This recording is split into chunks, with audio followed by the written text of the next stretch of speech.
commencer, moi, je vais déjà juste vous rappeler qui je suis parce que je ne sais pas si tout le monde me connaît. Il y a certaines personnes que je connais et d'autres pas du tout. Donc, moi, je suis Lauriane Vallot. Je suis responsable des solutions sur mesure chez First Group et directrice associée. Et au sein de FG Learning, donc, qui est notre entreprise vraiment dédiée au learning chez First Group. Donc, avant de commencer sur la restitution, je vais vous rappeler quelques règles. Donc, la première, c'est si vous ne prenez pas la parole, je vous demanderai juste de couper vos micros. Je pense que ce sera plus simple. Si vous avez des questions, vous pouvez toutes les mentionner dans le chat et j'essaierai d'y répondre plutôt à la fin, si ça ne vous dérange pas. Et à la fin de chacun de mes chapitres que je vais vous présenter, j'aurai quelques questions à vous poser en mode sondage et vous pourrez juste répondre via votre petite fenêtre de chat. Est-ce que ça vous convient? Si vous n'avez pas les micros. Oui, c'est bon. Si vous n'avez pas tous les micros branchés, effectivement, il faut peut-être que j'évite les questions. Alors, pour débuter, je vais juste vous rappeler le cadre de cette enquête. Je vais juste bouger ma fenêtre qui me gêne. Donc, on réalise beaucoup de missions auprès de nos clients et on était régulièrement interrogés sur les tendances, les enjeux, les meilleures pratiques du learning observées sur le marché. Donc, afin de vous aider à mieux vous positionner et à imaginer les stratégies de learning les plus adaptées pour vos entreprises, on a décidé de vous faire bénéficier d'une vision objective au travers d'une enquête que l'on a menée sur les pratiques, tendances et projectifs du learning. Donc, je vous redonne quelques éléments de contexte. Allô? Alors, attendez, parce que je suis désolée, je suis obligée d'être coupée parce que j'ai des personnes qui sont encore en attente. Voilà. Vous m'entendez bien toujours? Bon, j'imagine que oui. Oui. Merci. Donc, dans le cadre de cette enquête, j'ai interrogé 42 dirigeants du learning, qui soient directeurs formation, responsables formation ou directeurs ou responsables d'université, académie, d'entreprise, donc de secteurs et de tailles très variées pour avoir un panel le plus représentatif possible. Donc, ce que nous avons traité avec eux lors de cette enquête, si ça veut bien, voilà, se passer. On s'est appuyé en fait sur un schéma qui est très simple, c'est la boucle stratégique du learning, ou comment ordonnancer les activités de manière à ce que le L&D réponde à ses missions avec le souci de mettre le client au cœur de ses préoccupations. Donc, c'est un schéma assez simple et pragmatique pour toute organisation learning qui s'interroge sur son modèle. Donc, les 4 points évoqués, les 4 thématiques abordées lors de cette enquête, c'était le premier point, c'était mon organisation. Donc, la grande question était, mon organisation répond-elle à mes enjeux de relation et de proximité client-business? Ma gouvernance, comment est-elle structurée? Et quand on entend gouvernance, on parle de règles, des organes de décision, d'information et de surveillance qui permettent d'assurer le bon fonctionnement du learning dans l'organisation. Le troisième point, c'était le modèle économique. Donc, où en est-il par rapport aux évolutions de mon organisation et de ma stratégie L&D? Et mes équipes learning, qui est un vaste sujet aussi, de quel profil et compétences je dispose et sont-elles cohérentes avec mon organisation et avec mon design relation client? Donc, ce que je vous propose, c'est de voir le sommaire de cette restitution tout de suite. Donc, il y a beaucoup de points. Le premier, c'est le design organisationnel du learning. Le second, c'est enjeux et projectifs de la gouvernance. Le troisième, la logique de profit dans la gestion du learning. Le quatrième, tour d'horizon des KPIs L&D. Le cinquième, vers un remaniement des compétences learning. Le sixième point, lancer sa marque learning. Septième, l'organisation apprenante. Huitième, synergie learning et GPEC. Et un petit mémo de conclusion. Donc, le premier point, c'est le design organisationnel. Donc, ce qui est l'enjeu majeur, en tout cas issu de cette enquête, qui a été vraiment ressorti par la plupart des dirigeants que j'ai interrogés, c'est comment faire du learning un acteur incontournable dans l'entreprise, comment lui donner forme et visibilité. Et la grande tendance qui se profile, c'est vraiment décloisonner l'organisation learning. Donc ici, voilà les 3 principaux designs organisationnels qui sont issus de l'enquête. Ce n'est pas exhaustif, il y avait d'autres modèles, mais c'est les 3 principaux qui sont vraiment ressortis de l'enquête.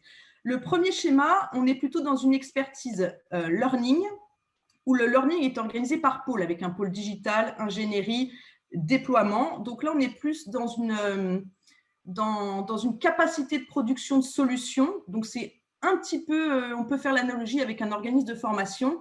Et ici, on s'organise en fonction de ce qu'il y a à produire. Donc, dans ce cadre-là, le business va chercher les compétences pour l'ensemble de ses besoins, qu'ils soient métiers et transverses. Donc, on est dans un système expert, un système centralisé et un système de production.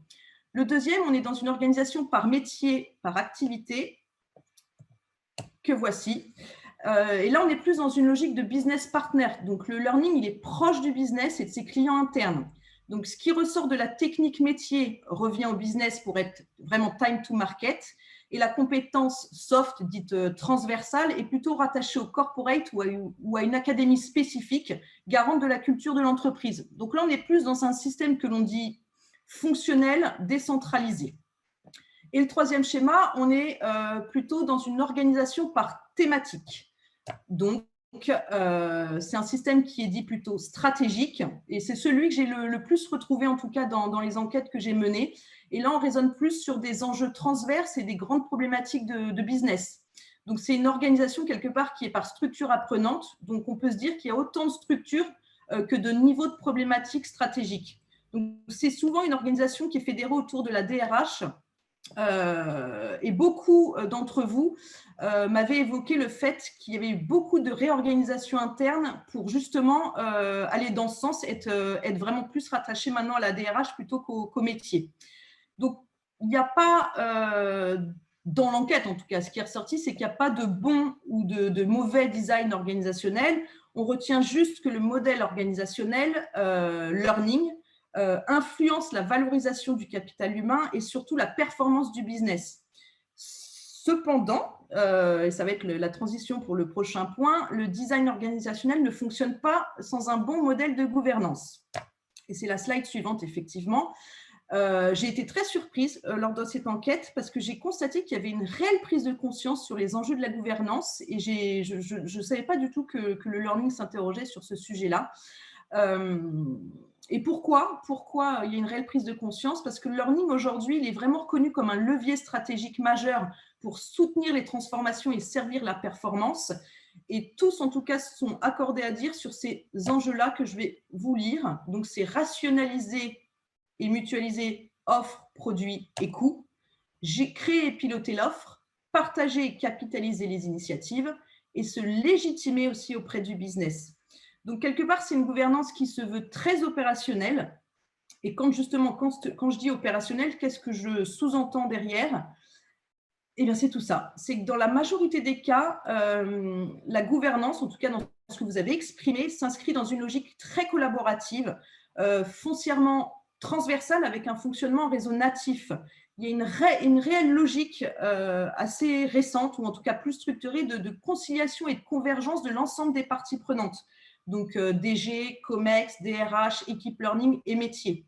Je nuance juste un point parce que l'implication du COMEX ou de la DG dans les 42 enquêtes que j'ai menées reste épisodique, voire inexistante dans certaines entreprises. Il y a aussi quelque part une logique de réseau. On s'organise vraiment en réseau multi-ressources et multi-compétences avec la mise en place de copiles DRH, des copiles DRH métier, des copiles learning et des copiles métiers, pardon, et aussi des copiles vraiment dédiés au digital. Donc, c'est vraiment une gouvernance qui se veut aujourd'hui de plus en plus représentative pour doper le learning dans l'organisation. Donc, quelque part, ce qu'on a observé, c'est qu'on est plus dans une logique de management des équipes au sens large. On est sur de l'animation, de la coopération, du partage de best practices, sur de la rationalisation, de la mutualisation, mais surtout avec les niveaux du dessous. Mais au niveau du pilotage stratégique du learning ou de l'université, quid, les directions L&D sont-elles réellement soutenues, challengées et bien managées par le haut? C'est la question qu'on se pose et c'est la question que je vais vous poser aussi après. Donc, en tout cas, qu'est-ce qui peut en tout cas s'ouvrir à nous pour renforcer cette gouvernance? C'est quelques petits tips qu'on donne, mais très, très, très rapides. De notre point de vue à nous, en tout cas, ce qui nous a surpris, il nous manque un élément essentiel pour la rendre plus performante, c'est la logique d'ouverture de réseau et de gouvernance avec ses pairs, mais externes. On a vu lors de cette enquête que la gouvernance a évolué, c'est certes, mais elle reste encore trop en chambre. Donc, voilà, nous, c'est le seul petit point de vigilance qu'on a observé, en tout cas dans ce modèle de gouvernance, et le fait que le haut n'était pas si impliqué et le LND n'était pas si challengé, managé et soutenu par le haut, par DG, COMEX, etc. En tout cas, ce qui est sûr, c'est que ça ne dépend pas que de vous, mais peut-être que vous avez après une carte à jouer, c'est la transition avec la suite, sur le modèle économique pour renforcer justement cet axe stratégique. Mais avant de passer sur le modèle économique, je vais vous demander si vous pouvez répondre à cette question avec votre petite boîte de chat. Et justement, dans ce modèle de gouvernance, est-ce que vous vous retrouvez dans ce que je vous ai explicité? C'est oui ou non? Tout simplement, le oui, c'est applaudissement, et le non, bon, c'est un peu étonnant, c'est celui comme ça, mais on a avec 2 émoticônes. Est-ce que vous avez la possibilité de répondre? J'essaie de voir si je vois les réponses également. Je ne vois pas vos réponses. Vous arrivez à avoir la main? Oui, on voit la main mais elle reste peu de temps. Ah, je ne l'ai pas vue, moi. Ah, c'est un peu dommage, effectivement. Et est-ce que rapidement, vous pouvez brancher vos micros et me dire oui ou non, que j'arrive à me rendre compte? Oui. Oui. Oui. Ok. Il m'en manque beaucoup encore.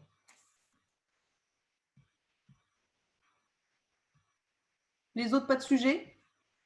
Ou peut-être que vos micros ne sont pas branchés? Bon, on va passer à la suite alors. Tout le monde m'entend bien? Oui. Bon, super. Eh bien, on va passer à la suite, notamment sur le modèle économique. Justement, ça, c'était une vraie question. Quand on regarde, alors attendez, je fais juste passer les slides, voilà. Quand on regarde les chiffres, on retient quand même 2 éléments clés. C'est 91% des entreprises interrogées sont aujourd'hui des centres d'investissement de coûts ou de moyens.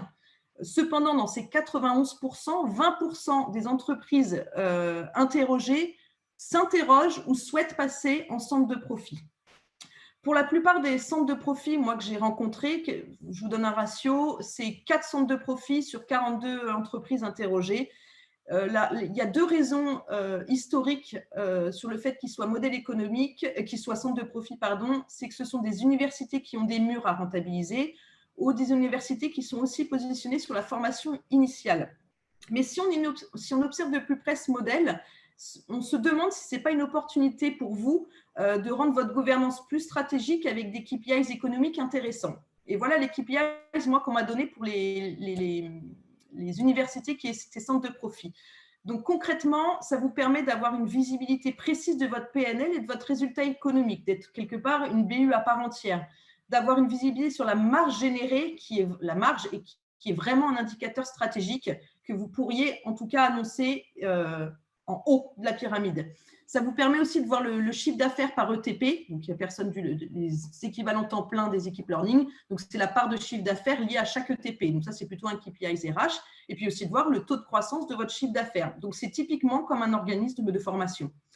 Au-delà de ces KPIs économiques stratégiques, le centre de profit, en tout cas ce qui est vraiment ressorti de cette enquête avec les experts aussi qu'on a interrogés en parallèle, c'est que c'est la possibilité pour vous de vous doter de budgets supplémentaires et de manière plus autonome, de piloter aussi la performance et la notion de responsabilisation de votre BU, et aussi une manière de mettre en concurrence votre système interne learning, ce qui peut avoir pour effet de le dynamiser, le remettre en cause et puis de le challenger positivement. Au-delà de ces KPIs économiques, on a recensé d'autres éléments quali qui ont été exprimés lors des enquêtes que je vais vous présenter maintenant. Le premier intérêt qui a été exprimé, c'est que le centre de profit permet de rationaliser l'offre, tant en termes de coûts et de contenu. Le second, c'est de pouvoir aussi, c'est un avantage concurrentiel, c'est que vous pouvez revendre des produits à coût moindre pour vos clients internes. Donc, ça peut être aussi un avantage concurrentiel vis-à-vis de l'externe. Le troisième intérêt, ça permet aussi de couvrir vos frais de structure. J'ai interrogé une entreprise qui me disait qu'elle a mis en place un système de redevance annuelle à toutes ces entités qui étaient en France. Donc, c'est C'est une organisation très décentralisée et les entités payent une redevance en fonction de leur masse salariale. Donc, quelque part, vu qu'elles payent en début d'année, ça les incite implicitement à les commander auprès de l'université. Et le quatrième intérêt, c'est de responsabiliser les parties prenantes. Et là, c'est une autre entreprise qui me disait qu'elle avait mis en place un contrat de performance avec ses clients internes. C'est-à-dire que si l'université faisait des bénéfices, elle reversait une partie de ces bénéfices en fonction du taux de captation de l'entité. Donc, quelque part, c'était un contrat gagnant-gagnant. Donc, ça, ce sont des éléments qualitatifs, moi, que je trouve indéniables et qui ont été vraiment partagés, notamment lors de la soirée du 23 janvier devant les 100 experts learning qui étaient présents. Mais ces éléments ne fonctionnent que si vous avez intégré les points suivants qui sont plutôt des points de vigilance, qui sont les suivants. Alors, j'ai juste une petite fenêtre qui me dérange. Il y a un travail, en tout cas, si vous passez en centre de profit ou si vous l'êtes, un travail à faire sur la légitimité du learning et du modèle financier. L'important, et ça a vraiment été évoqué, c'est de ne jamais être perçu prioritairement comme un centre de profit, mais plutôt comme un centre de production qualitatif et à l'écoute des besoins. Le second point de vigilance, c'est attention à la recherche de rentabilité, souvent au détriment de l'efficacité de la formation. Et ça, c'est plutôt un point de vue personnel que je partage parce qu'avant d'être chez First Group, j'étais opérationnelle comme vous, responsable formation dans des structures et notamment dans des universités. Et j'étais en charge justement de l'ABU, en tout cas du centre de profit. Et finalement, étant un peu promoteur dans l'âme, moi, c'est la vision économique qui a pris le pas. Et j'étais prête à vendre tous mes produits, même à des personnes qui n'en avaient pas besoin, pour remplir mes sessions et faire de la marge et du CA. Donc ça, il faut vraiment faire attention et il faut vraiment avoir un petit point de vigilance justement sur cette recherche de rentabilité. Le troisième point de vigilance qui est important, c'est de mettre en place une politique tarifaire, claire, fixe et transparente. Donc, trouver toujours un juste équilibre sur les prix pour inciter vos clients internes à consommer. S'assurer d'avoir un flux minimum, donc quelque part, c'est s'assurer de l'adéquation de l'offre et des besoins et de garantir sa flexibilité et son agilité. Donc concrètement, si vous voulez passer en centre de profit, il y a une réelle conduite du changement à mener. Est-ce que jusque-là, c'est clair pour vous? Bon. Oui. Merci. Je me sens moins seule avec des réponses un peu spontanées, parce que sinon, c'est très descendant pour moi.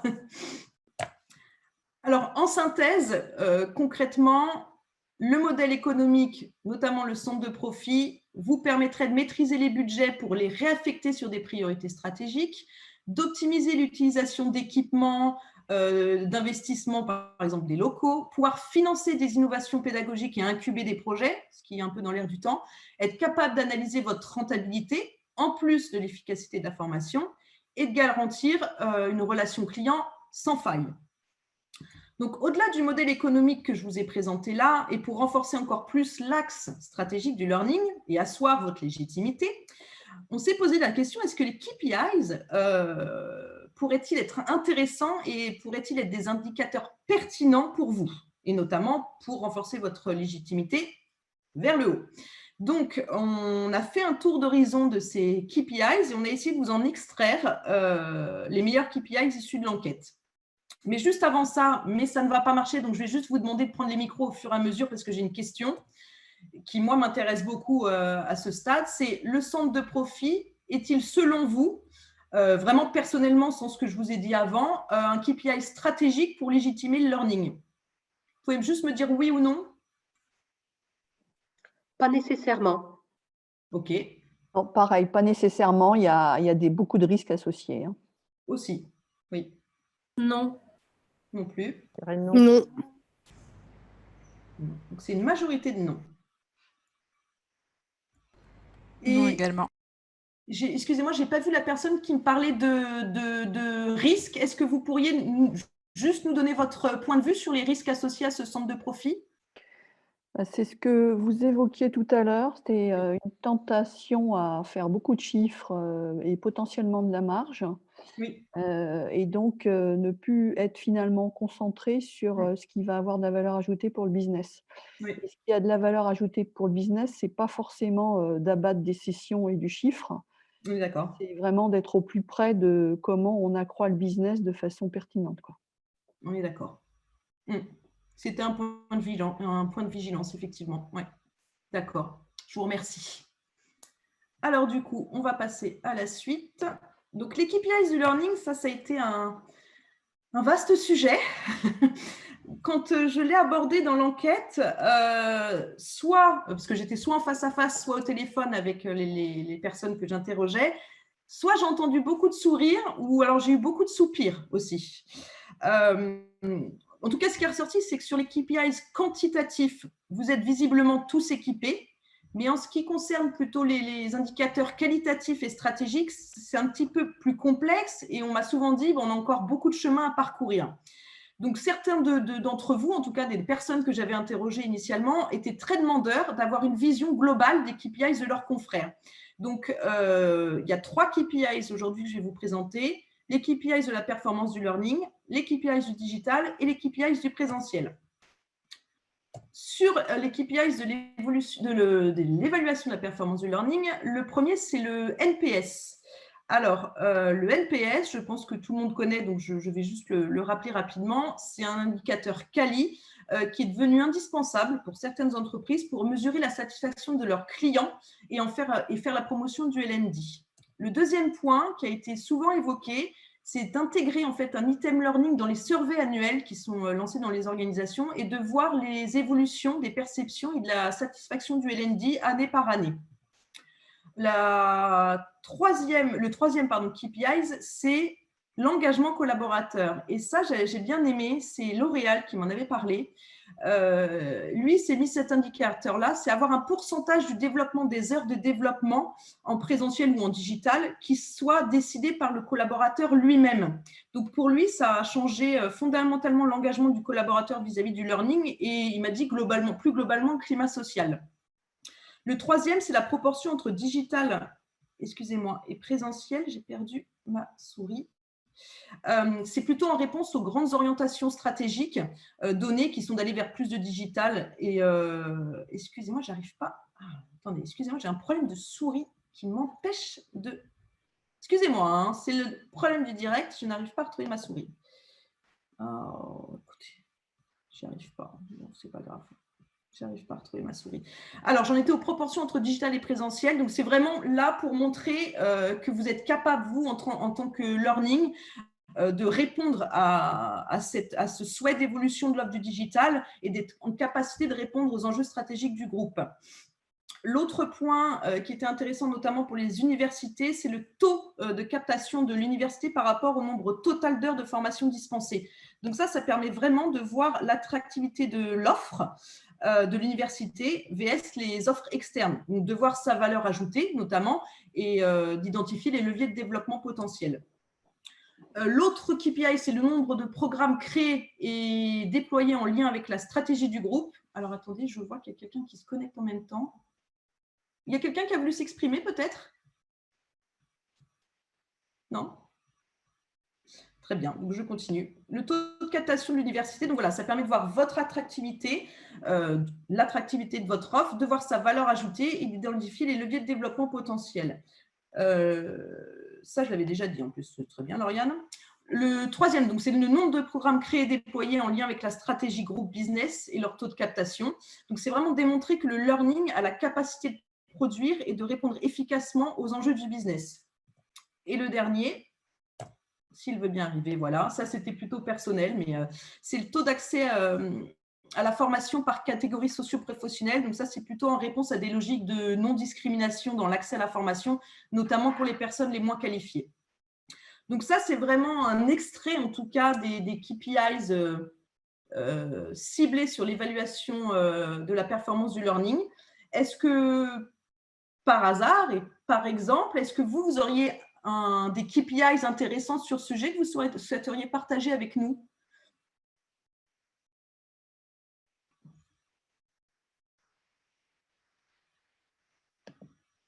Rien de spécial à dire?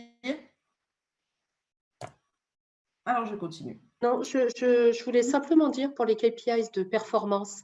Oui. Les KPIs de performance aussi, c'est intéressant de savoir par rapport aux formations qui sont mises en place, métiers, etc.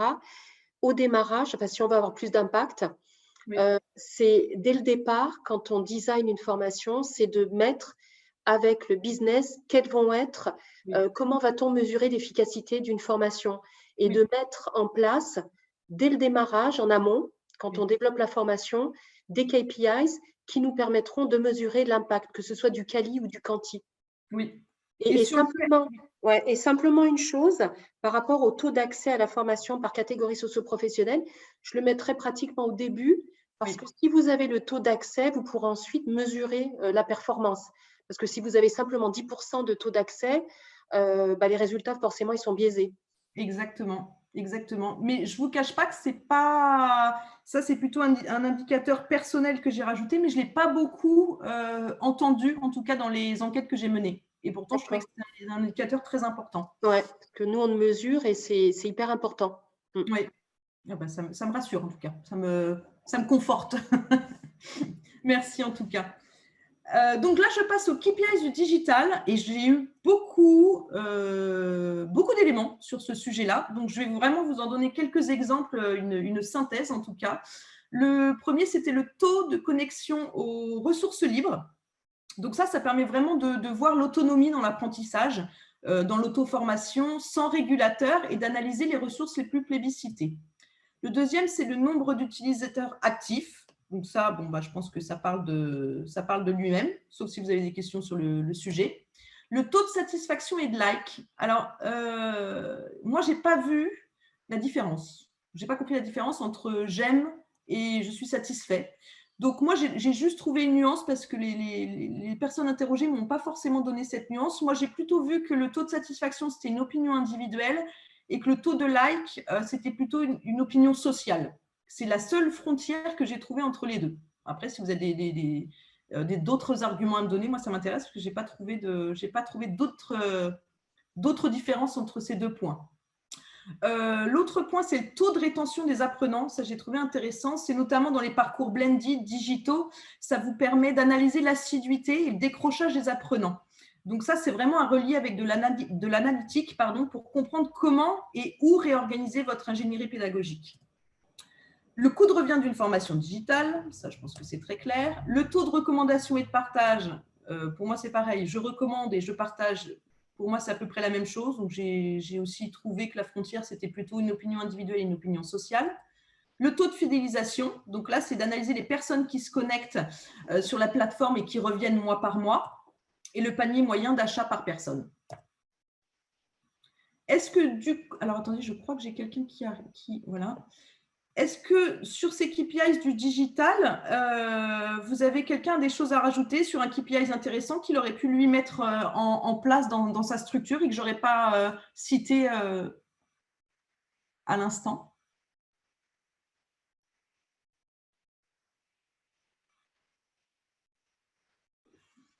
Donc, je continue. Sur les KPIs du présentiel, je ne vais pas m'attarder dessus parce que là-dessus, vous étiez plutôt tous en phase et avec ces KPIs-là. Donc, le premier KPI que je n'arrive pas à voir parce qu'il ne veut pas arriver, voilà, c'est le taux de satisfaction et de recommandation, le taux de remplissage des sessions, le taux d'absentéisme, les systèmes certifiants. Donc ça, j'ai trouvé ça plutôt intéressant de mettre en place des systèmes de certifiants qui tamponnent en tout cas la validation des connaissances et des compétences. L'autre KPI présentiel, c'est l'évolution des compétences avec une photo avant et post-formation. Donc ça, il a plutôt été cité notamment pour toutes les formations commerciales, parce qu'ils ont des outils, les commerciaux ont des outils type CRM qui leur permettent de voir leur taux de transformation, l'évolution du taux de marge. Donc d'avoir une photo avant et après parcours, ça permet vraiment de mesurer en tout cas l'évolution des compétences et l'efficacité du parcours de formation mis en place.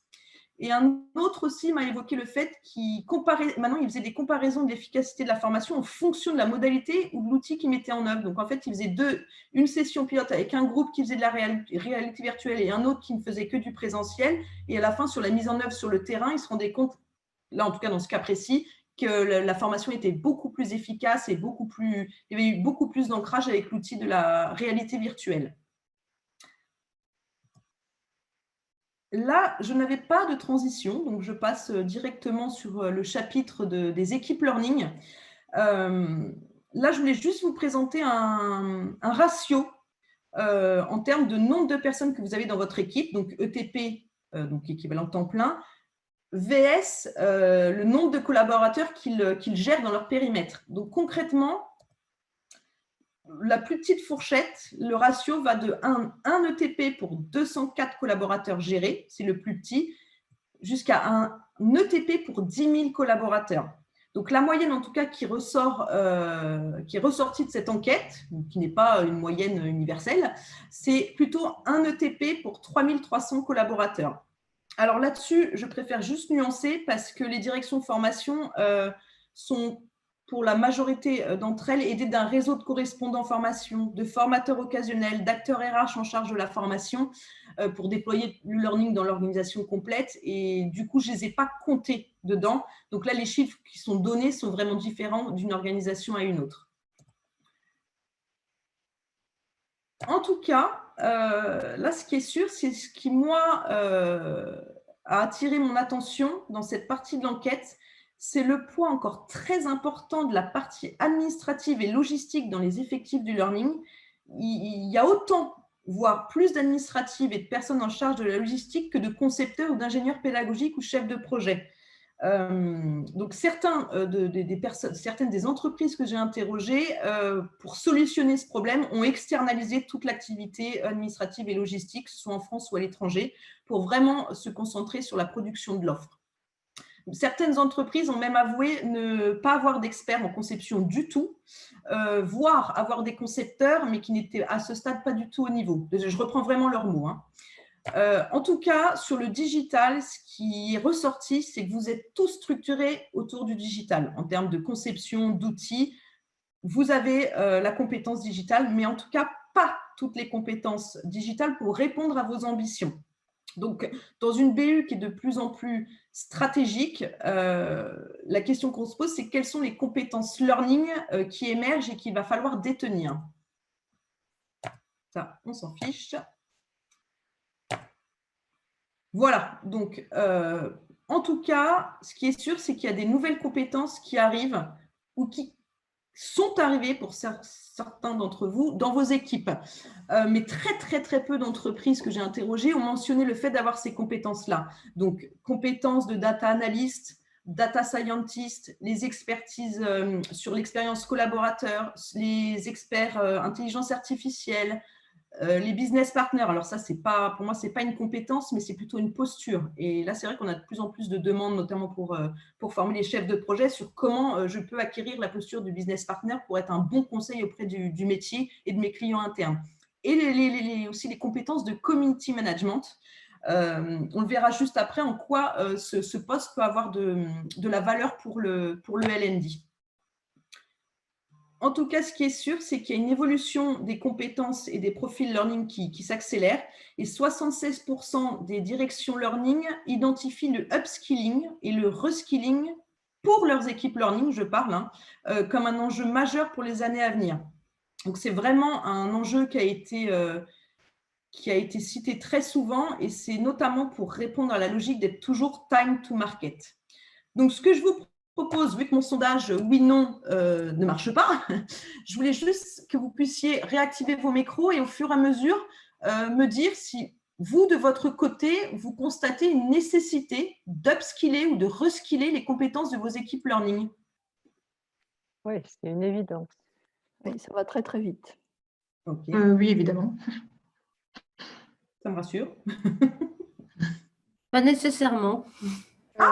Non, une équipe toute neuve, il faut préciser.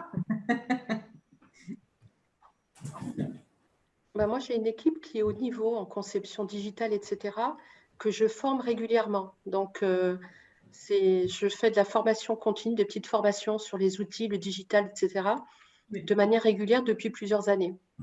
D'accord. Oui, donc vous faites votre upskilling interne. Ouais. Ce qu'on n'a pas en interne, et on se rend compte que c'est quand même très utile, c'est les compétences autour du graphisme et du design. Oui, ça c'est ressorti aussi. Mais ça va quelque part avec au-delà du digital, ça va avec le sujet qu'on va avoir après, c'est sur tout ce qui est marketing et communication autour de la formation. Je vous confirme, je suis en train de me battre avec ma DRH pour finaliser le recrutement de mon alternante en web design. Très bien, très très bien. On lui a promis un CDI là, et malheureusement avec la crise, la remise en cause de l'embauche, voilà. C'est un peu dommage parce que c'est une vraie compétence et en tout cas pour l'image et le marketing du learning, je trouve que c'est une compétence clé, moi. Ben moi aussi, mais j'essaye de le faire comprendre. Hein, c'est pas, voilà, c'est pas forcément l'avis de la DRH France. Il faut lui parler de marque employeur, ça change tout, hein. de rétention des talents, marque employeur. La marque employeur, elle n'est pas gérée à la formation, en fait. On est en silo, donc la marque employeur, il y a du monde. Mais moi, au learning, bon, voilà, c'était pas le sujet, je voulais juste abonder dans ce sens. C'est vrai que cette compétence de graphisme et de design, elle est hyper importante. Oui, ouais, totalement. Je vous enverrai les slides, hein, ça peut peut-être lui faire changer d'avis en se disant que finalement, beaucoup d'entreprises s'y mettent et qu'il va falloir s'y mettre. On ne sait jamais. Alors justement, en parlant d'upskilling justement et de reskilling, c'est comment le LND peut et va modifier et faire évoluer son approche client et donc devoir opter pour de nouvelles compétences. Et justement, on fait le lien avec le marketing de la formation, c'est que l'approche client est devenue un élément de la stratégie du learning. On dit souvent en pédagogie que la forme porte le fond et sur ce point, dans l'enquête, tous se sont accordés à dire qu'il y a une réelle volonté de renforcer les axes com et marketing autour du learning. Et là, on voit pourquoi. C'est pour valoriser le learning, contribuer à la marque employeur, engager, impliquer, fidéliser, promouvoir l'ensemble de votre offre, créer, fédérer une ou des communautés et considérer l'apprenant, et ça j'ai bien aimé, comme un consommateur. Donc quelque part, l'approche identitaire du learning est capitale et vous vous affirmez de plus en plus comme une marque dans l'entreprise. Après, tout le monde m'a évoqué les difficultés de quand je veux aller vendre ce projet de marketing, on vient souvent me dire tu as une direction com marketing, tu t'appuies sur elle. Mais en règle générale, cette direction com marketing, elle a d'autres sujets à gérer et on ne passe jamais en priorité. Donc, nous, nos projets learning n'avancent pas. Donc, pour y parvenir, l'idée, et ça, je l'ai vu avec des clients que j'ai interrogés, c'est de penser en tout cas le learning comme un site de e-commerce. Et ça, j'ai trouvé ça très intéressant parce qu'on est de plus en plus dans la personnalisation de l'offre, l'individualisation. Donc, quand on parle de e-commerce et de marketing de formation, il y a des étapes. Et il y a des étapes qui sont indéniables, en tout cas pour que vous soyez visible et que vous ayez une réelle marque qui soit reconnue de tous. Donc, c'est peut-être basique pour vous, mais lors du 23 janvier, certains ont été interpellés parce qu'il leur manquait des choses dans cette logique, en tout cas, de création du marketing du learning. Donc, le premier, c'est tout simplement, et c'est jamais évident parce que c'était la première question que j'avais dans l'enquête, et les réponses étaient souvent laborieuses. C'était pas clair, pas fluide. C'est de définir votre mission, votre vocation, votre ambition. Quelque part, quel est mon ADN, notre ADN learning et notre storytelling. Une fois que vous avez déterminé ce point 1, c'est comment je le décline en logo, en slogan et en marque learning qui soit reconnaissable et visible par tous, que ce soit en interne, mais même à l'externe. Alors, par exemple, j'avais un quiz, mais je pense que je ne peux pas vous le faire, mais il faudrait que le learning soit comme ça demain, c'est que si on vous dit dans votre entreprise « just do it », hop, on sait tout de suite que c'est Nike. Si on vous dit « think different », bon ça, lors du 23 janvier, ils n'ont pas tous trouvé, c'était Apple. Test de feeling, c'est Coca. Et work hard, have fun, make history, c'est Amazon. En fait, l'idée, c'est que vous ayez un slogan et un logo qui soit impactant et quand il y a une communication qui arrive, on sait que c'est vous, vous êtes visible, ce n'est que vous. Le troisième, c'est d'avoir effectivement une logique de marketing des produits et des services, donc des noms de parcours, des outils de promotion tels que des teasers, des publicités, des sponsors, des flyers. Et le quatrième, c'est préparer vos stratégies de cible. Il y en a plusieurs à avoir. Il y a la stratégie collective, donc que ce soit par segment métier, par communauté, par grade. Il y a aussi les stratégies de communication de masse, donc sur des campagnes de promotion, par exemple, de produits, et aussi des stratégies de cible individuelles pour vraiment les cibler l'individu sur ses propres besoins et ses propres appétences individuelles. Et le cinquième point, on est plus sur les canaux de distribution. Et là, forcément, il y en a deux majoritaire, c'est l'interne, l'externe. L'interne, tout simplement, c'est s'appuyer sur tous vos outils pour promouvoir plus largement votre offre, donc via votre LMS, votre CRM Learning. C'est L'Oréal qui a un CRM Learning, et c'est très intéressant. La création de réseaux sociaux, de sites intranet dédiés Learning, mais ça, je pense que vous les avez aussi, des blogs, Yammer et de l'événementiel interne, mais sans jamais oublier le canal externe pour vraiment augmenter votre visibilité, votre notoriété, la notoriété de votre marque. Donc, par exemple, assister ou présenter des projets à Uspring, par exemple. Mais il n'y a pas que ça. Je ne sais pas si vous suivez un petit peu, par exemple, Nexity. Nexity, ils sont très forts sur les réseaux, sur LinkedIn, pour vraiment marketer ce qu'ils font en learning. Donc là, voilà, l'idée ici, c'est plutôt de… Alors, attendez, voilà. De penser en tout cas le marketing, la com de votre entité learning, et ne jamais oublier l'élément essentiel qui est ressorti aussi, c'est indispensable de pouvoir analyser les données. Donc, c'est indispensable de pouvoir avoir de l'intelligence artificielle, notamment pour individualiser la formation, cibler et recueillir des données qualitatives. Donc, ce que je vous propose maintenant, c'est de regarder, j'espère que ça va passer de votre côté, la vidéo de Nathalie Liego qui fait partie d'Edenred, qui va se présenter, mais qui était auparavant directrice marketing et com et qui a mis ses compétences et son expertise justement au service du LND. Donc, je vous propose de regarder sa vidéo et j'espère que vous allez entendre ce qu'elle nous raconte. Je suis Nathalie Liego, je suis en charge de la formation et de l'animation des ventes chez Edenred France.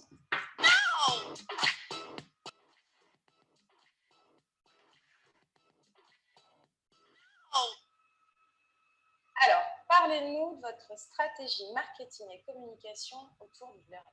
Quand on a créé l'Académie de vente chez Edenred France, on s'est demandé ce qui pouvait embarquer les gens. Et en y réfléchissant, la seule façon de le faire, c'était de le rendre concret pour l'ensemble de nos collaborateurs. Et pour le rendre concret, très simplement, on a décidé de mandater une agence de communication pour nous aider à brander cette académie. Donc, on lui a trouvé un nom.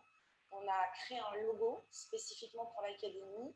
Et on a aussi réfléchi avec notre prestataire sur la culture de vente à une baseline. Donc, au même titre qu'on marketerait un produit ou un service, on a marketé l'académie et on en a fait ensuite des supports divers et variés. On a des cartes, on a 2 plateformes aujourd'hui qui tournent avec ce branding. Toutes les offres de formation qu'on communique aujourd'hui à nos collaborateurs sont brandées We Are Sales. Voilà, au même titre qu'on a marketé, on markete un produit, on a marketé notre académie pour la rendre concrète et tangible en fait pour les collaborateurs. Et alors concrètement, quels sont les actions menées pour marketer et communiquer sur nos offres? Une fois qu'on a fait le branding, le naming de l'académie, on a décidé de créer des supports. Et qu'est-ce qu'on fait concrètement? À chaque fois qu'on communique en fait sur nos offres, on communique sur nos offres tous les mois. On va le marketer We Are Sales. Dès qu'on va communiquer à l'externe, on va communiquer We Are Sales. Et dès qu'on communique aussi à l'interne, dans l'ensemble des dispositifs de communication, newsletters et autres, on market aussi avec du We Are Sales. Donc, ce sont des actions très concrètes, très simples, mais qui permettent à chacun d'identifier que dès qu'on parle de We Are Sales, on sait qu'on parle de l'académie de vente d'Edenred France. Autre exemple concret, quand on a décidé de marketer l'académie, l'académie We Are Sales, c'est la ligne de métier de commerce. Et de la même façon, on a opéré la même dynamique avec, par exemple, les équipes digitales, avec We Are Digital. Et on a aussi le programme des managers qui s'appelle We Are Change. Et on a créé un chapeau global qui porte en fait le développement des compétences au sein d'Edenred France qui s'appelle We Are Talent, qui est vraiment le global du développement des compétences pour l'ensemble des collaborateurs, toute ligne de métier confondue. Alors, comment est-ce qu'on a pu analyser l'impact de cette stratégie sur les collaborateurs et sur notre marque employeur? Eh bien, pour tout vous dire, j'ai des exemples tous les jours. Je pourrais vous en citer plein. Je vais vous en citer un qui a eu lieu la semaine dernière. L'une de mes collaboratrices a animé une formation sur l'une de nos solutions. Et ce qui m'a profondément fait plaisir, c'est que dès la fin de l'après-midi, tournait déjà sur les réseaux sociaux un message d'un de nos directeurs promouvant en fait cette formation. Et il a signé évidemment Edenred, mais il a surtout signé #WeAreSales. Et quand je vois des managers et des collaborateurs qui de façon spontanée vont poster sur les réseaux sociaux la marque en fait de l'académie, ça veut dire qu'on a réussi à ancrer cette culture au sein de nos managers et de nos collaborateurs et qui sont fiers de porter ces valeurs. Donc, en soi, le marketing de We Are Sales paye parce qu'il s'identifie et il véhicule cette marque à l'extérieur.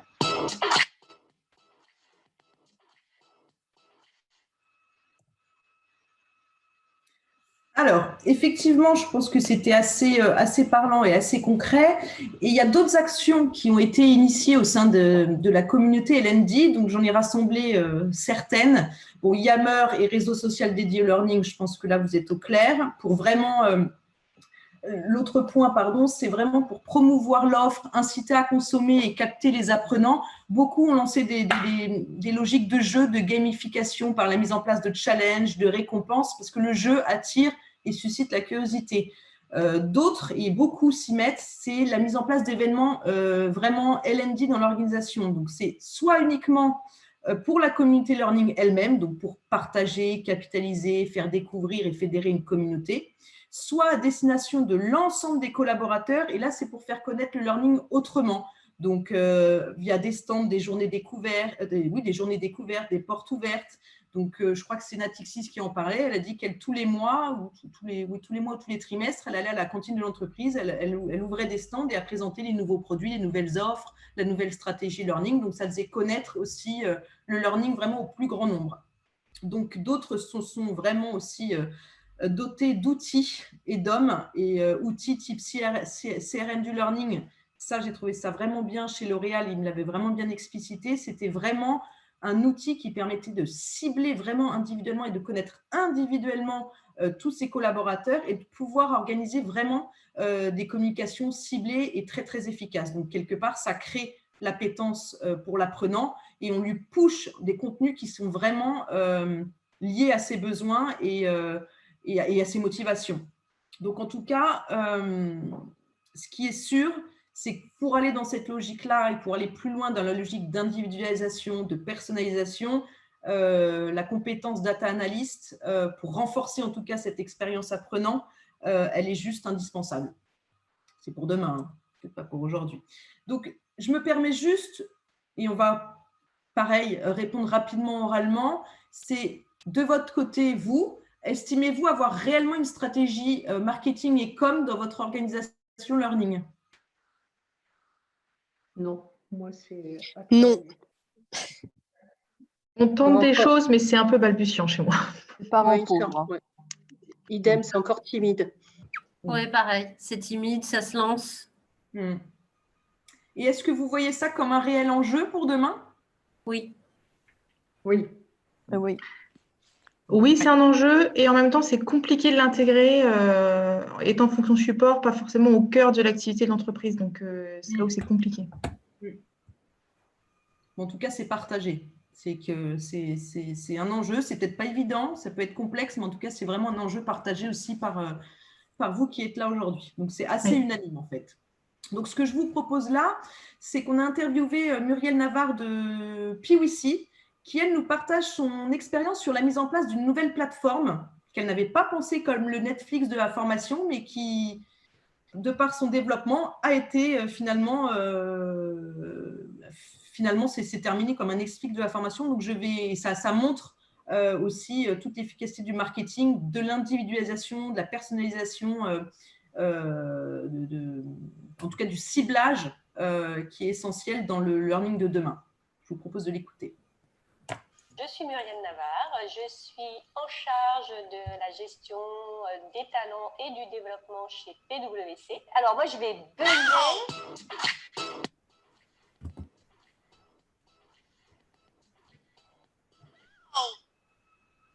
C'est un rôle qui s'inscrit pleinement dans une de nos missions stratégiques qui est d'offrir une people experience unique à tous nos collaborateurs. Alors, question, parlez-nous de votre initiative sur l'organisation apprenante et la personnalisation de la formation chez PwC. Donc, vaste sujet et là, je voulais partager une de nos dernières initiatives qu'on a lancée il y a maintenant quelques mois. Oh, pardon, c'est moi qui ai coupé? Oh non. Alors. qui est un nouveau portail de formation avec l'objectif de transformer un peu l'expérience formation de nos collaborateurs. En fait, c'est un outil qui nous vient du réseau et qui nous a été vendu comme étant le Netflix de la formation. Et je reprends ce terme parce que je trouve que c'est finalement à la hauteur des attentes qu'on pouvait en avoir. Et avec donc un portail qui a été un peu augmenté sur tout un tas de sujets. C'est une offre enrichie, c'est-à-dire qu'au-delà des formations un peu classiques en salle ou e-learning, on vient y ajouter tout un tas de contenus, que ce soit des vidéos, des podcasts, des articles. Et donc là, on a enrichi l'offre de quasiment plus de 5000 nouveaux contenus. Adossé à ça, bien évidemment, un moteur de recherche ultra puissant, des filtres nombreux, et puis également toute une fonctionnalité, je dirais, sociale et collaborative, donc la possibilité de liker des contenus, poster des commentaires, recommander à ses pairs. Donc derrière, nous, équipe formation, il a fallu également monter en compétence sur ce qu'on appelle la curation de contenu, donc référencer des nouveaux contenus et puis pouvoir animer cette plateforme. Faire en sorte que quand les collaborateurs arrivent, régulièrement, il y ait des nouveaux contenus qui soient postés à la une. Et pour ça, on va également monter en compétence sur le Learning Analytics, c'est-à-dire pouvoir exploiter toutes les données, et Dieu sait qu'il y en a issues de cette plateforme, pour voir comment les gens se forment, à quelle heure de la journée, sur quel support, sur quelle thématique, et du coup, quel est le mot le plus cherché, par exemple, de façon à pouvoir derrière apporter des nouveaux contenus si besoin. Vaste chantier, lancé depuis maintenant à peine 3 mois, des super retours des collaborateurs, une belle activité dans la plateforme. C'est à nous de nous renouveler dans les contenus et d'adopter, je dirais, une sorte de gestion de cette plateforme qui est limite du marketing de la formation. Donc, nouvelle question, votre Netflix de la formation a-t-il été pensé comme un site de e-commerce? C'est maintenant qu'on le pense comme ça. À l'origine, il a surtout été pensé dans un objectif de révolutionner l'expérience de notre apprenant. Et en fait, on se rend compte maintenant qu'on va le gérer avec ces réflexes-là. C'est-à-dire, on regarde les analytics, on regarde la façon dont les gens consomment. Donc, on peut parler finalement de commerce. Et surtout, on va se mettre dans une logique d'animation régulière de ce site pour attraper et rendre le site attractif avec des pushs de contenu, la possibilité effectivement de s'abonner à des sujets d'actualité. Donc, on n'en est pas à envoyer je dirais, des pop-ups de publicité ou à harceler nos collaborateurs. Mais en tout cas, c'est des réflexes qui sont très proches du mode de fonctionnement d'un site e-commerce.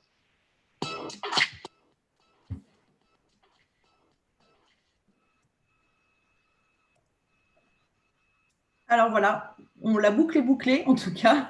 Donc voilà, cette partie du marketing, en tout cas du LN10, nous ramène quand même au sujet de l'individualisation de la formation sur les nouveaux modes de consommation et donc des nouvelles compétences qui seront indispensables demain dans vos équipes. Et je les rappelle, c'est comme elle le disait précédemment, c'est les data analysts, les data scientists, les community management et tout ce qui est sur l'expérience collaborateur et l'intelligence artificielle. Donc, quelque part, je n'avais pas forcément, excusez-moi, de transition efficace, je ne l'ai pas trouvé, entre le marketing et l'organisation apprenante. Donc, je vous propose, sans transition aucune, de passer à l'organisation apprenante. Impossible de trouver de transition entre les deux. Voilà, sur l'organisation apprenante, ça c'est un vrai sujet aussi. Toutes les entreprises ont interrogé se sont dites sensibles à ce sujet. Cependant, elles m'ont donné quasiment toutes des approches et des définitions de ce qu'est l'organisation apprenante. Donc, je vous donne là une grande synthèse issue de cette enquête. Donc, la première définition de l'organisation apprenante, c'est l'autonomie. C'est comment je suis acteur comment faire en sorte que mes collaborateurs soient acteurs de leur apprentissage, de leur développement. Le deuxième, c'est la transmission, la capitalisation, le partage de connaissances et de savoir et de savoir-faire, qu'ils soient formels, informels. Le troisième, c'est un learning sans modérateur qui s'autorégule. La quatrième définition, c'est la démultiplication des compétences rapide et à l'instant T. Ensuite, c'est la personnalisation et l'individualisation de la formation, pour d'autres. Et pour les derniers, c'est l'organisation apprenante, c'est l'accessibilité, tout canal, toute modalité. Après, ce qu'on a constaté dans l'enquête, c'est qu'il y a différentes modalités dans la mise en œuvre et ça dépend très généralement de la maturité digitale de l'entreprise, l'acculturation digital learning dans l'organisation, les compétences des équipes learning et aussi les moyens à disposition des salariés, parce que certains n'ont pas de mobile professionnel, dans des sites industriels, ils n'ont pas d'ordinateur sur site, donc ce n'est pas forcément évident de développer l'organisation apprenante. En tout cas, tous se sont accordés à dire que sur l'enjeu majeur de l'OA, c'est nécessaire pour être time to market, pour développer les compétences à l'instant T et pour s'adapter au marché et aux nouvelles générations. Donc, ce que je vous propose là, c'est de vous présenter deux approches que j'ai qui sont issues de l'enquête, l'une lancée par Veolia et l'autre par Bouygues Construction. Alors, Veolia, typiquement, eux, ils sont dans une approche qui est la transmission des savoirs métiers au sens large. Donc, ce qu'ils ont fait, c'est qu'ils ont créé des centres d'excellence métiers pour organiser et surtout réguler la transmission. Donc, ce sont des centres d'excellence qui sont pilotés par les RH métiers. Donc, en termes d'organisation, ils organisent des instances de partage et de validation entre pairs où chacun remonte les idées, les initiatives qu'ils ont pu mettre en place sur le terrain, qui sont soumises au centre d'excellence. Le centre d'excellence sélectionne les meilleures initiatives pour les diffuser après le plus largement possible à l'ensemble de la filière métier. Et donc, eux, pour transmettre, ils ont 360 Learning en LMS qui permet justement de transmettre, comme il me le disait, très facilement et très rapidement les savoirs et savoir-faire et savoir-être métier. Le deuxième, alors ça va peut-être couper parce que j'ai un appel, je m'excuse, non c'est bon. C'est Bouygues Construction. Alors, il l'avait partagé lui-même en live lors du 23 janvier, donc je ne sais pas si je vais pouvoir l'expliquer aussi bien que lui. En fait, tout est parti d'une initiative qui a été faite par la branche Bouygues Énergie et par les compagnons qui, sur un pylône électrique, se sont rendus compte que c'est très difficile d'expliquer les gestes, les postures, la sécurité. Donc, il y a une personne qui a pris une GoPro, qui a filmé ses gestes, qui a rediffusé cette vidéo à ses pairs. Et on s'est rendu compte que la vidéo avait été beaucoup diffusée et que sur l'aspect sécuritaire, la vidéo était très, très bonne. Donc, ce qu'ils ont fait, c'est qu'au départ, c'était une pratique isolée qui est devenue pour eux un projet structurant. Donc, ce qu'ils ont fait, c'est qu'ils leur ont mis en place un matériel vidéo professionnel pour tous les compagnons. Ils leur ont mis à disposition un studio de montage avec un seul régulateur. C'était un responsable sécurité qui était vraiment garant de voir si tous les gestes et si toute, on va dire, la chaîne de sécurité est respectée. Et finalement, ça a embarqué plein d'autres entités de Bouygues qui ont créé eux aussi des logiques de partage sur d'autres métiers, chez Bouygues Bâtiment par exemple. Donc, quand ils ont vu cette émulation, ils ont même créé de leur côté les ByTube Awards, où en fait, annuellement, ils remettaient les meilleurs awards du partage des savoirs qui s'était passé, en tout cas déroulé dans l'organisation. Donc, après ces ByTube Awards, ils ont mis en place une plateforme qui s'appelle Connectez vos savoirs, qui maintenant, et ça c'est l'université qui l'a mise en place, qui est très simple, avec une fonctionnalité de 6 à 10. Donc, il m'a dit que c'était coût vraiment zéro. Sans l'aval de personne, tous les collaborateurs de Bouygues peuvent avoir accès à cet espace-là et à partager leur savoir, à aller lire aussi des tutos, à aller se renseigner sur des vidéos. Voilà, ils ont accès à tout sans aucun régulateur et modérateur. Pardon. Le résultat, c'était à fin décembre, c'est qu'en très peu de temps, ils ont eu 305 contenus partagés. Alors, des TEDx, des tutos, des partages d'expertise, enfin, c'était très divers. Et pour lui, alors excusez-moi, je vous passe ça parce que c'était des photos d'écran. Ce qu'il m'a dit, lui, c'est qu'ils se sont vraiment rendus compte que la vidéo était un vecteur d'apprentissage qui était incontournable dans l'organisation.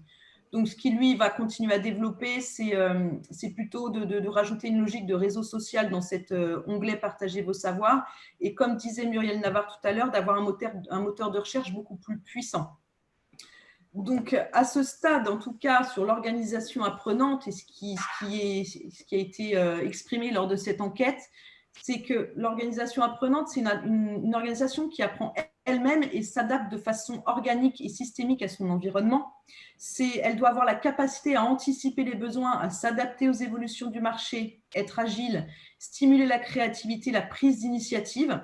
Donc, quelque part, ça attire aussi et fidélise les talents. Et elle ne se limite pas à la diffusion et au partage et à la transmission des savoirs. C'est une organisation qui est capable de modifier ses comportements, ses process et son organisation. Et quelque part, on en revient à la boucle de départ tout à l'heure, qui était notre boucle stratégique. Pardon, je commence à avoir du mal.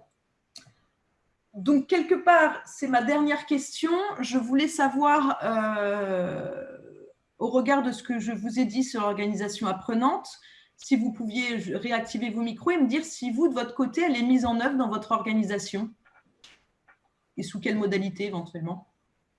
Nous, ça commence avec la mise en place d'un équivalent Netflix. On vous entend de très très loin, pardon. Ah, pardon. Je disais que nous, ça commence à mettre en place avec un peu le Netflix de la formation aussi, une chaîne avec Edcast qu'on a mis en place et qui permet d'avoir du contenu tout le temps, en heure, n'importe quelle heure du jour et de la nuit. D'accord. Je vous ai entendu de très très loin, mais j'ai entendu Netflix et connexion à n'importe quel moment de la journée, jour, nuit, c'est ça, hein? Je ne vous entends plus. Et quel est l'outil que vous utilisez? Alors, pardon, vous m'entendez mieux là? J'ai mis mes écouteurs. Un peu mieux, oui. Ouais. Oui. Je disais que nous, on utilise Edcast. On a mis en place, on vient de mettre en place Edcast avec du contenu et de façon à ce que les gens puissent aller se former aussi eux-mêmes. C'est le côté accessibilité de la formation. Oui. Voilà. Après, c'est pas gagné, hein, c'est le démarrage, donc les gens n'y vont pas forcément. On a à peine la moitié des gens qui, pour l'instant, se sont déjà connectés. On a lancé ça en septembre et vous voyez, c'est à peine. Je crois qu'on a 45% des gens qui sont connectés au moins une fois, ce qui est quand même pas beaucoup. Donc ça démarre. Ça démarre. Ça le mérite en tout cas d'être initié et d'être lancé. Est-ce que quelqu'un d'autre a une réponse à donner justement sur l'organisation apprenante? Chez nous, c'est à l'état de vœu pieux encore. Chaque chose en son temps. C'est ça, on avance en marchant, dit-on. Très bien.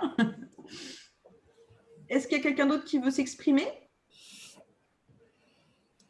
Non. Donc, je passe au dernier sujet parce que je vois aussi l'heure qui tourne, donc je ne veux pas non plus dépasser le timing qui était prévu.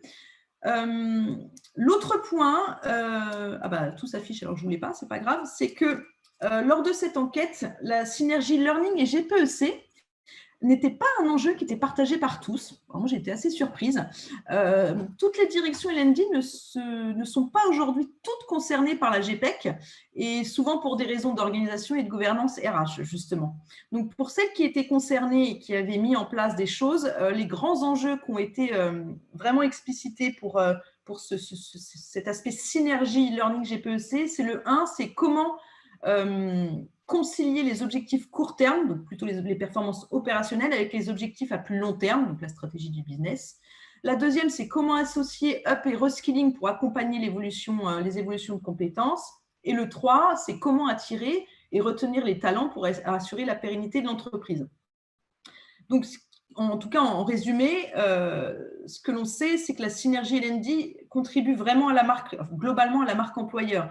Et le LND s'inscrit de plus en plus dans la stratégie RH, justement pour répondre aux enjeux de transformation business.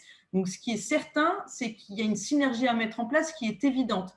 Et ce que je vous propose, et c'est la dernière vidéo, je vous rassure, c'est d'écouter Éric Depont de BPCE, justement, qui s'organise pour faire une réelle synergie impactante et efficace du learning et de la GPEC. Ça, hop. Je suis Éric Depont, je suis le directeur du développement des compétences et des apprentissages du groupe BPCE.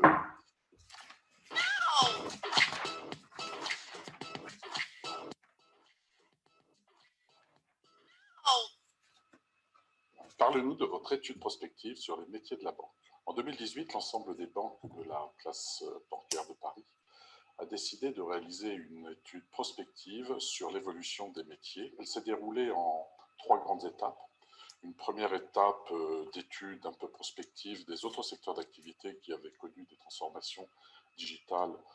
Une deuxième étape, l'analyse de nos métiers, de nos référentiels métiers et de transposer quelles seraient les compétences attendues à l'horizon 2025 sur nos métiers. Puis une troisième étape, une étape de plan d'action qui consistait principalement à transposer dans notre secteur d'activité l'ensemble des mesures à conduire pour accompagner cette transformation. Pour notre secteur, force est de constater que nous attendons également une transformation des compétences sans précédent. À l'horizon 2025, c'est 80% des compétences qui vont changer. Pour dire simplement les choses, c'est à peine 10% des compétences qui vont rester véritablement stables. C'est plus de la moitié des compétences qui vont devoir se transformer et c'est à peu près 40% de compétences nouvelles qu'il nous faut acquérir et accompagner.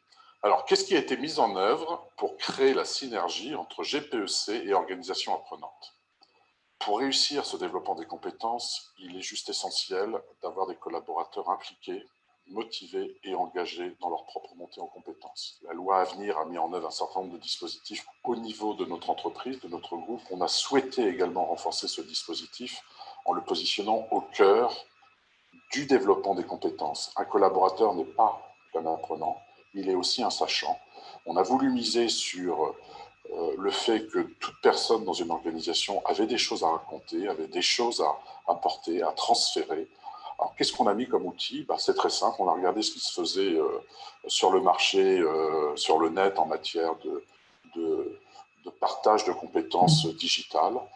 On a trouvé deux modèles qui nous semblaient pertinents. Le premier modèle, c'est Wikipédia. Wikipédia, c'est je suis le premier, je poste une idée et je fais réagir ma communauté. On a regardé une deuxième solution qui est YouTube, premier organisme de formation aujourd'hui dans le monde. Le savoir, il faut le porter au travers de l'image. Il est beaucoup plus impactant que par l'écrit. Et donc, on a voulu faire le Wikipédia du YouTube.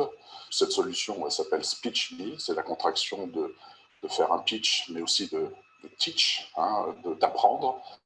Et donc, elle consiste à sortir son smartphone, à mettre éventuellement un écran vert, à se filmer, à mettre des commentaires, à mettre des quiz, à mettre des documents, à le partager avec sa communauté qui va réagir autour, qui va enrichir le savoir. Nous avons réalisé un pilote avec notre filiale Natixis. Nous l'ouvrons à l'ensemble des 100 000 collaborateurs du groupe avec la ferme intention d'avoir 60 000 collaborateurs actifs sur cette nouvelle plateforme à l'horizon de juin 2020.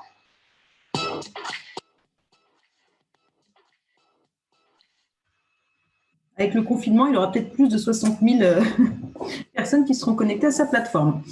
Alors, je voulais vous partager, avant de conclure, deux initiatives, mais là, c'est vraiment une synthèse, parce que ces personnes étaient aussi intervenues à l'oral, avaient pris la parole lors du 23 janvier, des initiatives sur justement cette synergie learning et GPEC, donc de BNP et de Natixis. Pour faire court, BNP, eux, parce que je dis lui, mais c'était le directeur qui tenait la parole, ils se sont positionnés sur les métiers et compétences en tension. Donc, ce qu'ils ont fait, c'est qu'ils ont raisonné de façon très claire en termes de compétences avec la mise en place de parcours individualisés d'upskilling et de reskilling, avec des mises en œuvre on the job, donc type AFEST, et des programmes certifiants. Et le tout a été associé à des réflexions sur les nouveaux métiers, avec des workshops qui n'étaient pas faits en chambre, ils étaient faits RH, learning, métier, opérationnel, mais quand il disait opérationnel, c'est tout confondu, pas que les directeurs métiers, mais aussi les collaborateurs. Et l'initiative intéressante qui a été faite, c'est que pour aller plus loin dans ce travail de prospective et pour plus travailler en chambre, ils ont associé leurs clients justement pour comprendre leur mode de consommation, leurs attentes et donc réajuster quelque part les compétences attendues de demain. Pour Natixis, ce qui s'est passé, c'est qu'elle est directrice du learning, elle a vraiment travaillé en collaboration, en étroite collaboration avec sa DRH pour construire et formaliser des référentiels compétences qui leur a permis d'élaborer une cartographie et un stratégique workforce planning, qui est une stratégie d'anticipation des besoins en force de travail et en compétences pour soutenir leur croissance. Et ce qui était en cours pour 2020, c'est qu'elles étaient en train de construire des programmes learning associés et pour s'appuyer sur sur ce nouvel outil, justement le SWP, et proposer des contenus qui soient plus adaptés, ajustés en adéquation avec ce qu'ils avaient prévu.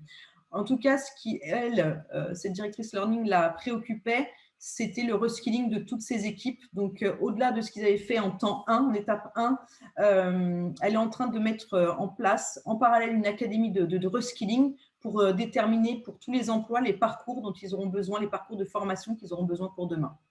Alors, je n'ai pas aussi bien traduit qu'elle ne l'avait fait, hein, parce que c'est vraiment son expertise. Donc, j'ai essayé vraiment de vous donner un schéma simple, mais c'est peut-être trop synthétique.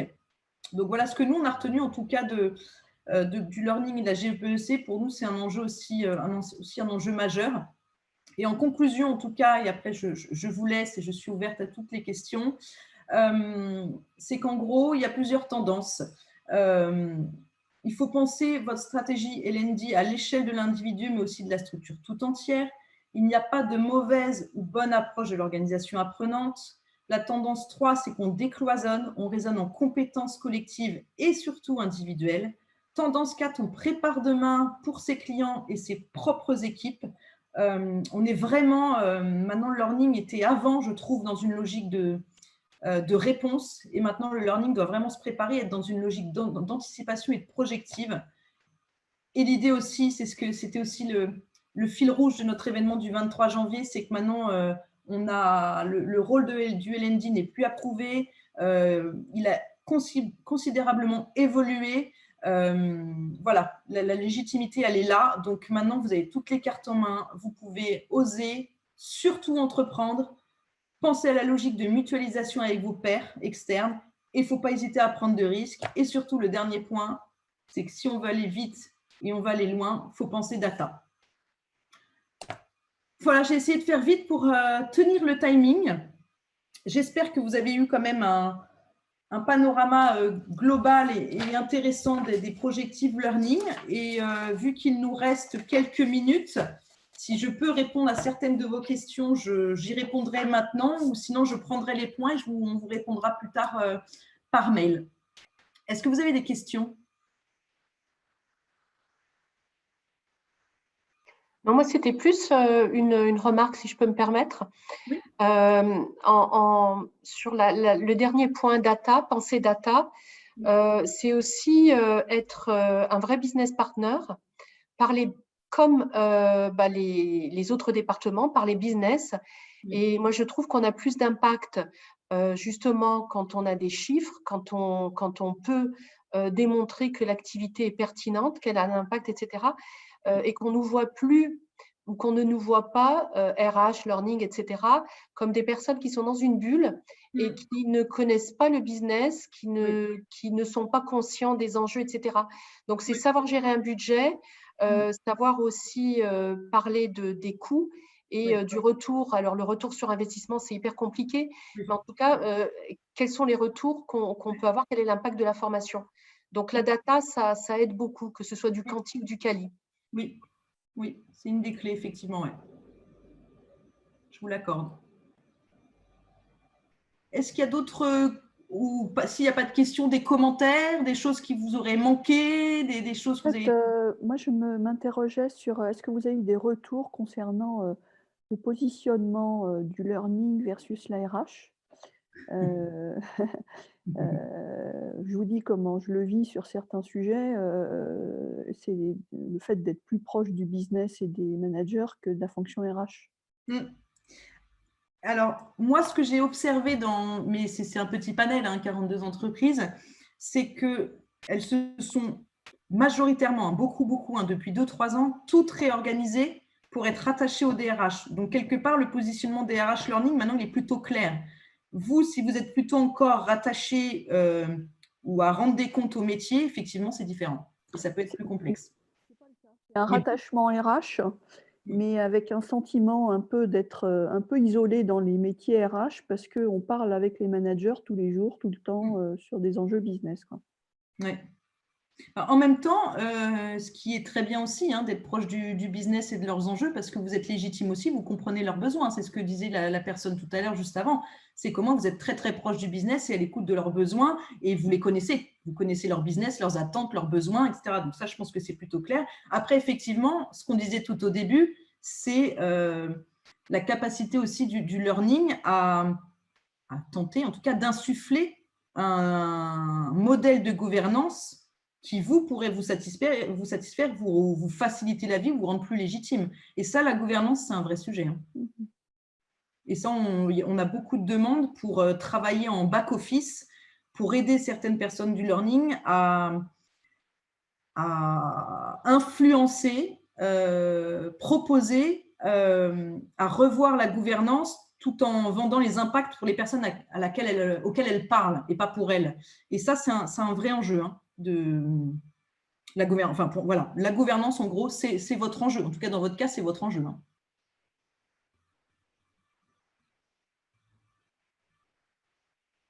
Est-ce que vous avez quelqu'un d'autres questions, des commentaires?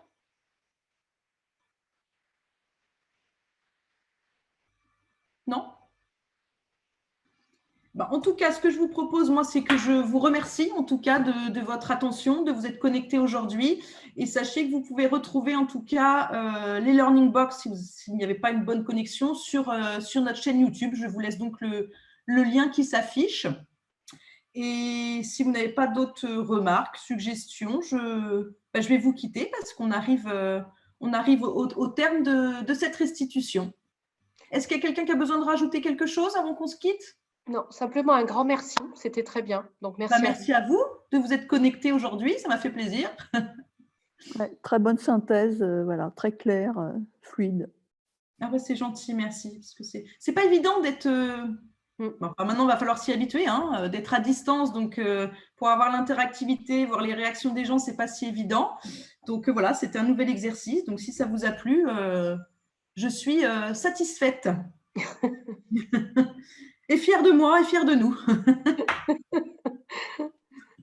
Merci en tout cas. Merci à vous. À très bientôt. Bonne continuation. Merci. Merci, au revoir.